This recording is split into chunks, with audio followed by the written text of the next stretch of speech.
Hoy, Lunes at good news tayo agad. Trending tonight, si Alex Yala, ang best tennis player in Southeast Asia ever. World's number 18 na siya at yun ang pinakamataas na ranking ng isang Southeast Asian. Sa katunayan, Mayan, malayo na, pero malayo pa ang tatahakin ni Alex. Sunod siyang sasabak sa US Open sa New York. Ito ang tanong ng fans at inaabangan ng lahat kung mangyayari na kaya ang tapatang Alex Ayala versus world's number 1 na si Aryna Sabalenka at 28-year-old from Belarus. Oh, sanay kami ikaw nagtatanong, ako na magtatanong ngayon. Paano ba? Paano mangyayari yon? Kailangan din ba niyang matalo yung from 17 to 2 bago siya, ganun ba yon? Paano ba? Magsa-start kasi yun sa... Oy, sandali, bigyan ng context. Si Johnny po nagte-tennis. Ay, ano ba?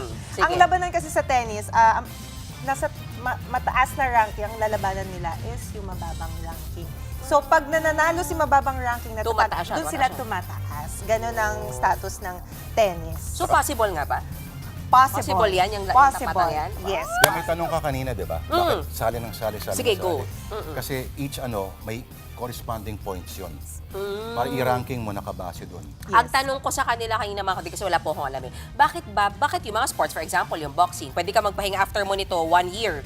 Diba itong tennis parang tuloy-tuloy si Alex eh. So parang di ba hindi ba siya napapagod? Sa tennis kasi, Miss Mean, merong 4 major Grand Slams. So, meron niya mag-start at Australian Open. Ito kasi iba-ibang court yan. May grass, may hard court, may clay. So, sa may Australian... ganun pa. Yes. Sa Australian Open, yan, January to February. Yan, hard court yon. Susunod naman, French Open, May to June. Ano yan? Clay naman yan. And next, Wimbledon. Ito, isa rin to sa talagang inaabangan ng lahat. London sa UK. So, ito naman, traditional na grass. Yung ba yung Wimbledon? Wimbledon, yes. Grass. At last, yung US Open, ito na Ito yung yun. next. Ito yun. na. So, August to September yan. Hardcourt to. At magpupuya tayo para dyan. May Yes. clay court sa UP, Meron. Ay, shell Sorry, ata. ano ba, kapag nagpi-play ka ba, anong pinakamadaling court? Depende Grass, kung clay. saan ka sanay eh. Ah, Pero Meron. pag shell kasi yan, Miss Mean, or clay, ang bounce ng ball, mabagal. Unlike pag hard court, mabilis. kaya Alam mo takbuhan saan na ang siya. pinakamahirap na court? Ano? Impeachment court. Ayun na nga. Narito na ang lalaking balita sa Frontline tonight. Swabe. Parang silang plaka raw ang mga sagot ni dating OVP Special Disbursing Officer Gina Acosta sa pagharap niya sa impeachment court. Anong nangyari sa Confi Funds? Hindi niya raw alam. Na-check niya ba kung anong background ang binigyan niya ng pera? Hindi rin daw alam. Pati ang mga pangalan sa resibo, hindi niya rin daw alam kung totoo. Tinawag tuloy siyang stupid in the name of blind loyalty. Samantala, sibak naman sa pwesto ang 13 tauhan ng PNP Highway Patrol Group. Paano ba naman? Para silang na, wow, mali. Yung mga inaresto raw nila, mga taga-customs pala ang matindi pa dito. Maling warehouse daw ang pinasok ng PNP HPG. Dapat pala doon sila sa katabi pang warehouse. At sa showbiz tonight, awayan sa beauty pageant world or the universe rather. Suportado ng Miss U organization ang reigning queen na si Fatima Bosch sa gitna ng kasong hinaharap nito. Anila, Miss Universe has always been more than a stage, a crown, or a competition. Pagong, pusa at belat. Yan yung mga bagong pangalang lumabas sa listahan ng mga nakatanggap di umano ng confidential funds ni Vice President Sara Duterte. Sinita rin maging umulit pa ulit-ulit na template na sagot ng testigo at dating disbursing officer ng OVP. Sino ba yan? Base sa acknowledgement receipts, yan po ay sina Antonio Pagong, Timon Andrew Pusa, Don Piang, May Pamana, Shane Ngitngit, at Suniso P. Belat. 100,000 hanggang 250,000 pesos mga kapatid ang natanggap ng ilan sa kanila ha. Ang tanong dyan ng prosekusyon, nakita raw ba ng disbursing officer na si Gina Acosta kung ginastos raw ba talaga yan para sa confidential activities? At kung binigay raw ba mismo yung pera dyan kina Pagong, Pusa o Belat? Ang tinuturo dyan ni Acosta ay yung dating OVP Security Officer Raymond Lachica, Your Honor. Nakita mo ba si Colonel Lachica na nagbigay ng pesos in confidential funds sa isang Antonio Pagong. Hindi ko siya nakita, Your Okay. Honor, kasi wala po ako doon sa ground. Timon, Andrew Pusa, nakatanggap ng 100. Same sagot ba?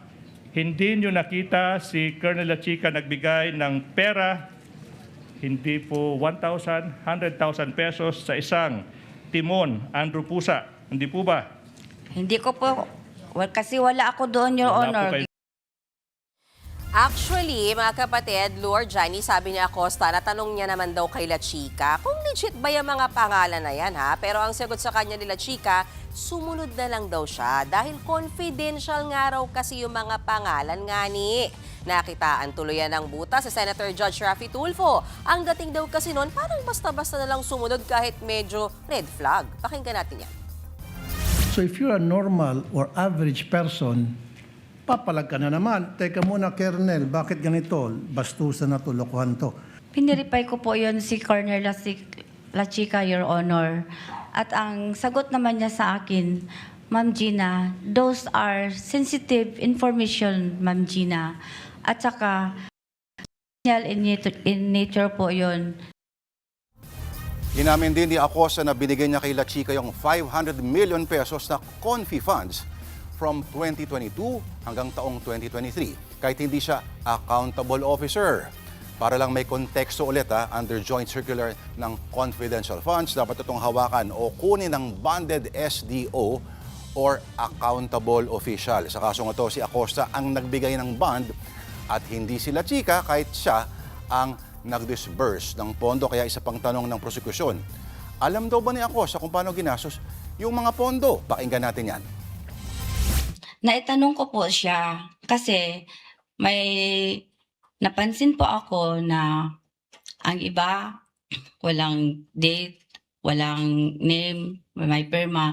Ang sagot naman sa akin ni ISO officer, Ma'am Gina, kung ano man ang binigay ko sa iyo na mga dokumento, yun na yun. Kasi ang mga transaction or ang operation door is very sensitive information. Sensitive information po, Ma'am Gina. At saka confidential po ito. Kaya kung ano ang binigay ko sa iyo na mga acknowledgement receipt, yun po, yun. Hindi po ba obligasyon mo as the SDO na alamin at protektahan ang bawat sentimo ng pera ng taong bayan? Nag-verify po ako kay Sir Colonel La Chica, Your Honor. Siya po ang may alam. Siya po ang nag-implement sa mga project po sa confidential operation or activities. Bukod dyan, inamin din ni Acosta na walang acknowledgement receipt si Acosta na nagpapakitang natanggap ni La Chica yung pera. Actually, meron siyang pinipirmahan. Pero, binabawi raw pala kasi ni La Chica yung resibong yan after magsumite ni Acosta ng accomplishment report o liquidation report sa COA. Tinawag tuloy yan ng prosekusyon na modus operandi. Ito yung modus operandi nyo, ibibigay yung pera sa isang security officer, hindi bonded, tsaka babawiin, sinasabi mo, ng pinagbigyan ng pera. It's misleading because there's no the witness testified that she does not remember. Counsel, we both know modus has a secondary and double meaning. You can always use, is this the standard operating procedure that you followed when you were SDO and under the OVP? Apo na rin ang umani pa ulit daw at parang nakakahon na o template ng hostile witness na si Acosta. May isa pang ang punto na hindi niya maalala yung isasagot niya sa tanong ng prosekusyon tukol sa mga confi funds sa Davao. Pero nung defense team daw ang nagtanong, abay biglang nakasagot naman siya. Paano nangyari yon? Pakinggan natin. is no notice of suspension issued by the Commission on Audit against you, correct? When you were Wala.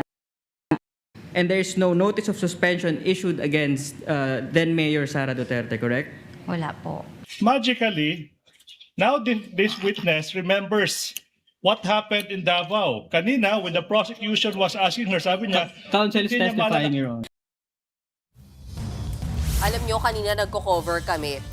May point na parang nakita namin, yung mga senador, nagsisisuko talaga sila. Sabi namin, nakahanap sila ng katapat kasi kahit anong tanong nila, yun talaga yung sagot. Walang Hindi niya nagawa. alam. Disbursing officer lang ako, sila Chika ang nakakaalam. So talagang sila, Senator Ping Lacson, Senator Soto, talagang Senator JB, parang, wala akong makuha dito. Ganyan. Walang nagawa ang interrogation skills si Ping Lacson. At tumayo pa si Senator Dito Lapid, excuse me. Iyan na yun. Diba? Oo. Talagang wala nang matanong si Big Subiri pagkatapos. Oo, kasi- At si Chis Escudero. Talagang inuna mo na si Lito Lapid kasi once in a lifetime lang. Yes, tama yan. Parang pag may Lito Lapid, wait lang, makinig tayong lahat. Correct. Oo. Yun din sinasabi ko kanina, parang ngayon ko na ulit nakita. Yes, At in dito fairness, tahimik kaming lahat pag Lito Lapid. O sige, Johnny, go Yung ahead. first part ng tanong niya, maayos na tanong yung compared sa ibang tanong ng iba. Alam mo naman. Sige. Okay, since eto nga sabi niya kanina, puro si Colonel La Chica. Chica, di ba? So ano ba to? Dapat ba siya na ba ang next na uupo? At saka puro sensitive tsaka confidential itong pinanggagastusan. Hanggang saan ba pwedeng hindi disclose pagdating sa confidential funds? Una, yun mga senators, yun na rin yung gusto nila. Kasi para daw hindi sana magulo yung thought. Yes. Kasi since puro siya yung Binabato, ipinupunto na tinuturo, siya yung makakasagot, hindi ko alam, si Colonel La Chica. Kaya sabi nila Senator Joel Villanueva kanina, baka dapat sila Chica na yung sumunod. Kaso hindi pa siya, I think hindi pa siya nahasapina. So I think taga-OVP pa bukas. Sige. Nagtataka ako, Mm. bakit parang hindi eager ang prosecution na tawaging witness si La Chica?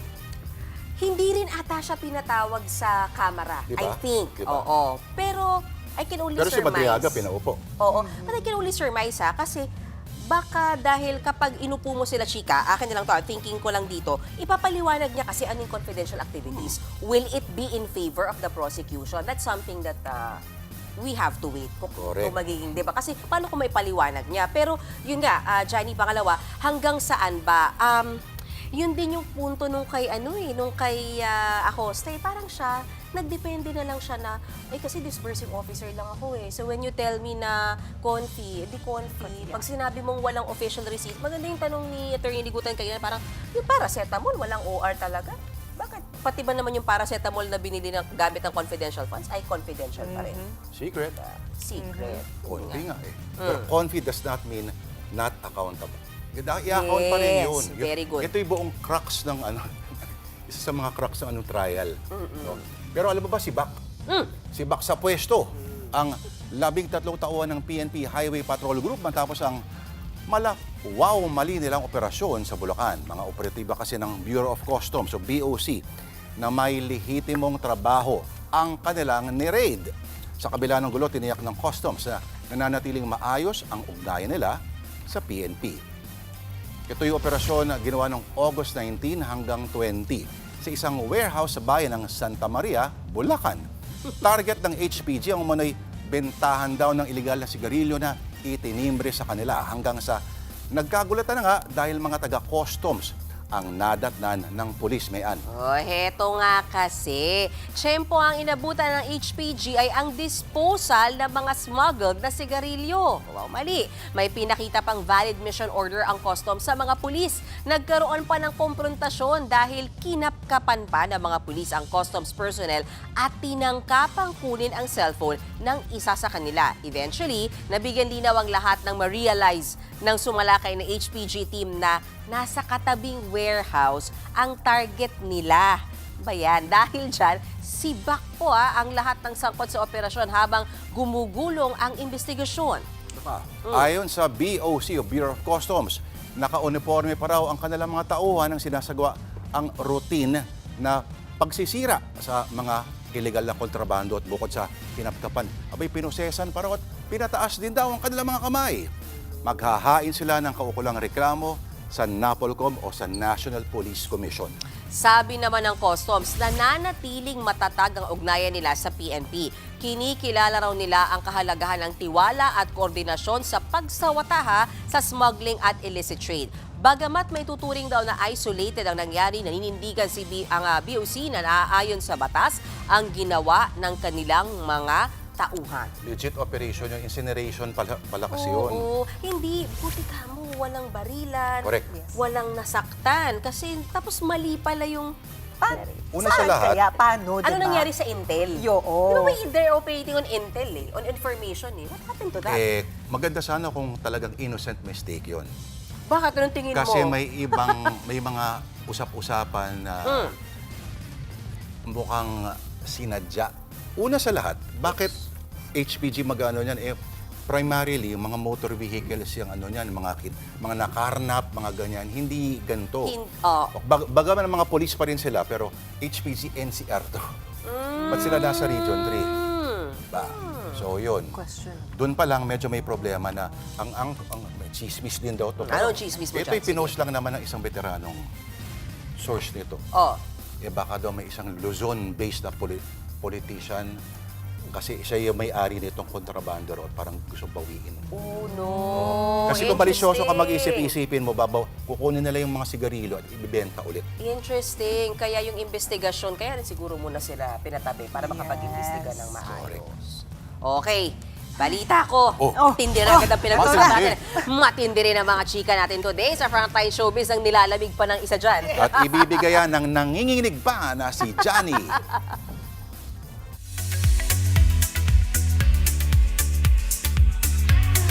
Mga kapatid, Johnny Conielo po. Wow! Eto na ang ating showbiz ngayong Lunes. May banta ng arestuhan sa Miss U. Ipinagtanggol ng Miss Universe Organization ang reigning title holder na si Fatima Bosch sa gitna ng kanyang rift kay Miss U Thailand National Director na si Nawat Itz Saragrisil. Sa naunang IG story ni Nawat, sinabi niyang pinapabilis na ang proseso ng paglalabas ng arrest warrant kay Fatima. Kaugnay ito ng kasong defamation, false allegations at dissemination of false information. Pero, suportado ng Miss U Organization si Bosch. Anila, higit sa stage at corona, ang organisasyon daw ay platform para labanan ng violence, intimidation at disrespect sa mga babae. Noong depensahan daw ni Bosch ang sarili laban kay Nawat, pinatunayan daw ng beauty queen na isang karapatan ang respeto.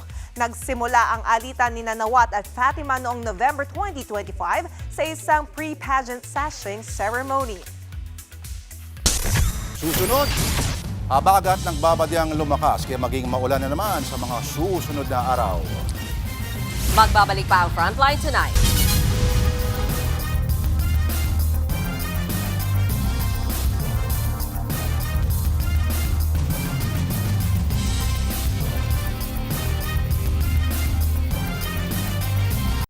Mga kapatid, Lourdes de Vera po ang inyong lingkod. Mahalaga ang pag-share mo nitong ngayon. Tako, naglipa na ang mga fake news.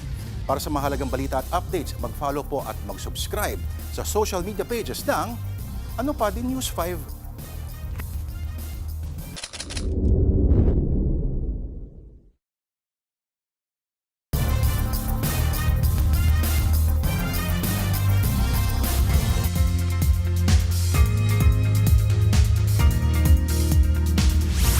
Mga kapatid, kamusta mga labada ninyo? Nako, bilisan nyo na kasi maulan na naman sa mga susunod na araw dahil sa nagbabadyang paglakas ng habagat. Binabantayan ngayon ng pag-asa ang Typhoon Obet na nasa loob na ng Philippine Area of Responsibility. Sa ibaba nito may isa pang bagyo na tropical storm ayon sa Metro Weather. Pahilagang Taiwan ang direksyon ng Typhoon Obet at posible namang humalo sa sirkulasyon nito ang isa pang bagyo. Walang direktang epekto ang mga yan sa atin. Pero, siyempre, hihilahin ni Obet ang habagat. Kaya maulan na naman bukas, umaga pa lang sa Ilocos Region, Zambales, Bataan, Mindoro Province at Palawan. Kakalat din ang ulan sa hapon sa Luzon. Damay din dyan ng Visayas at Mindanao. Sa mga susunod na araw, mga kapatid, posibleng lumakas at dumami pa ang mga uulaning lugar dahil po sa habagat. Maulap naman bukas dito sa Metro Manila. Posibleng umaraw saglit pero mataas na ang tsansang umulan bandang hapon. Abangan mamaya ang kakaibang tug of war gamit ang daliri. Tutok lang mga kapatid, dito po sa Frontline Tonight.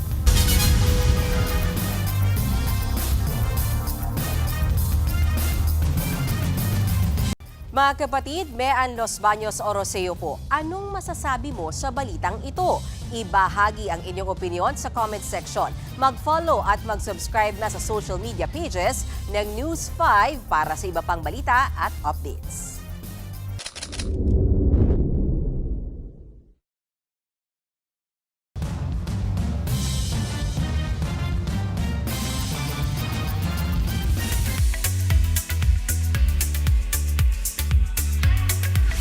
Nagpaliwanag na ang aktor na si Nino Mulak matapos masangkot sa aksidente sa Antipolo City, Rizal. Pag-amin niya, nakatulog siya sa pagmamaneho dahil sa pagod mula sa kanyang schedule. Nagkataong naka-day off ang kanyang driver kaya siya ang nagmaneho. Inako niya ang buong responsibilidad sa insidente. Prioridad niya ngayong mabigyan ng tulong ang mga biktima at iba pang nadamay sa aksidente at mabayaran ang mga naagrabyado. Nagsorry rin si Nino sa lahat at tiniyak na nakikipagtulungan siya sa mga awtoridad. Last Sunday nang araruhin ng SUV na minamaneho ni Nino ang ilang establishments. Kabilang ang isang barbershop at tindahan. Isang lalaki ang sugatan dyan.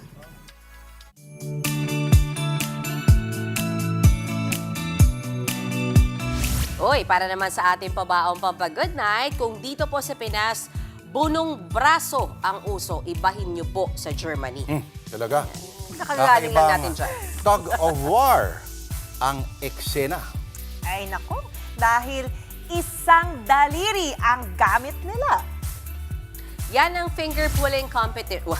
Social finger-pulling competition na tradisyon na pala sa Germany. Ang victory, ang panalo, nakasalalay sa buong puwersa ng, may taga Davao naman nanalo dito. Middle finger. Dahuwaw. Siyempre, may warm-up naman gamit ang weights para iwas injury. Sobrang high-tech nila, no? Nakalimutan na Grabe. naman natin sabihin magkano yung panalo. Diba? Wala yatang ano. Ayan yung practices pang weights. Oo, para hindi sila ma-injure. Grabe. Bakit? Malakas ba ang force nun? Ano pinakamalakas sa daliri? Hindi tayo mananalo doon sa taga Davao. Sanay dyan. Hindi po kami lalaban. O siya, okay na tayo? Champion na raw ngayon sa Netherlands. Meron pa siya mga kapatid. Kaya pa. At yan po ang 30 minuto ng pag-imay sa mahalagang headlines. Balitaan at diskusyon para sa paghubog ng matalinong opinyon. Kami ang inyong kapatid sa Balitaan at Public Service. Hanggang bukas po mga kapatid, ako po si Johnny Alipoon. Ako naman po si Lord De Vera. At ako naman po si Mean Los Baños Oroseo. Walang iwanan sa Frontline Tonight.